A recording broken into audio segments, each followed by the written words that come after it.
கடந்த சில நாட்களுக்கு முன்னாடி செங்கோட்டையன் மனம் திறந்து ஒரு பேட்டி கொடுத்தாரு.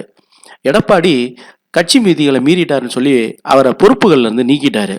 இதுக்கு பிறகு டெல்லி போய் அமித்ஷாவை சந்திச்ச செங்கோட்டையனை பத்தி அரசியல் வட்டாரங்கள்ல டெல்லியில இருந்து தான் அதிமுகவை இயக்குறாங்க அப்படின்ற மாதிரியான ஒரு கருத்துக்கள்லாம் நிலவிட்டு இருக்கு.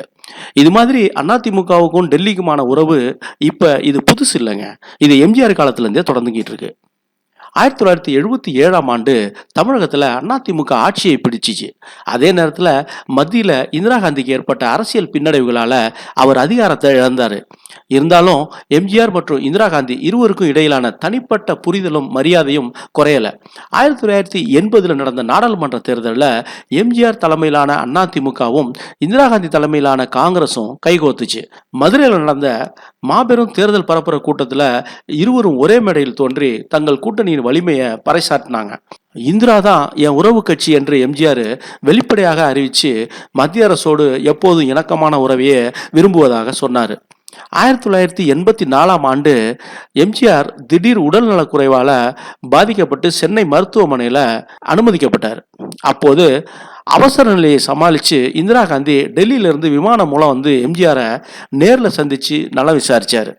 நீங்கள் தைரியசாலி, இந்த சோதனையிலிருந்தும் மீண்டு வருவீர்கள் அப்படின்னு இந்திரா காந்தி சொன்ன வார்த்தைகள் எம்ஜிஆருக்கு ஊக்கமாக இருந்தது.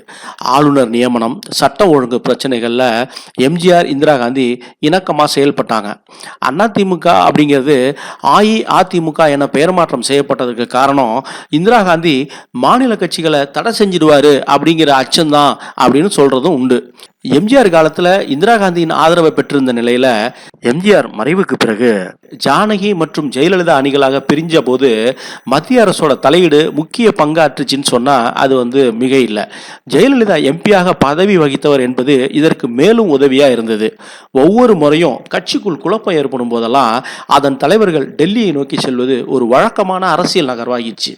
எம்ஜிஆரோ ஜெயலலிதாவோ அவர்களுக்கு ஒரு வழிகாட்டி தேவைப்பட்டுச்சு. ஜெயலலிதாவோட பிற்கால ஆட்சியில பத்திரிகையாளர் சோ அப்படியான வழிகாட்டியாக இருந்தார். செங்கோட்டையனோட சமீபத்திய டெல்லி பயணம் அதிமுகவில் எடப்பாடி பழனிசாமிக்கு எதிராக ஒரு புதிய அணி உருவாகுதா அப்படிங்கிற கேள்வியை எழுப்பியிருக்கு. ஓபிஎஸ், தினகரன், சசிகலா ஆகியோரோட செங்கோட்டையன் கைகோர்க்கும் வாய்ப்புகள் இருப்பதாகவும் இதன் மூலம் கட்சிக்குள்ளார ஒரு புதிய அரசியல் திருப்பம் ஏற்படலாம்னு கருதப்படுது. இந்த சூழ்நிலையில அதிமுகவின் பிளவுகளை சரி செஞ்சு பாஜகவுடனான கூட்டணியை வலுப்படுத்த மத்திய அரசு தொடர்ந்து முயற்சிகளை மேற்கொண்டு வருவதாக தெரியுது. இதனோட அடுத்த கட்ட நகர்வுகள் தமிழக அரசியல் களத்துல பெரும் மாற்றங்களை ஏற்படுத்தலாம் அப்படின்னு எதிர்பார்க்கப்படுது.